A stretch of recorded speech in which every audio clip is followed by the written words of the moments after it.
Darasi na 17. Fasahar taimakawa marasa gani ko masu raunin gani don su fahimci abubuwan da suke kewaye da su.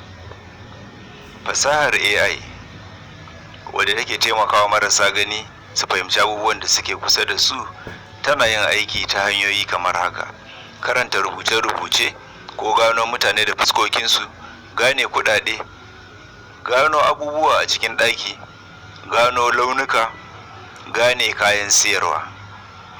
Kamfanin Microsoft shi ne ya yi fice wajen ƙirƙirar wannan na'ura wadda ya yi ta a salo na iPhone da iPad, amma har yanzu ba a sa ta cikin Android ba, amma za ku iya samunta ko kuma samun madadinta a Envision AI ko a Lookout na Google.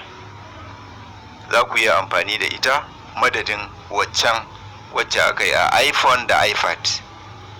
A ƙarshe, wannan fasaha ce da take sauƙaƙa wa masu lalurar gani tare da tafiya tare da su a cikin duniyar fasahar zamani.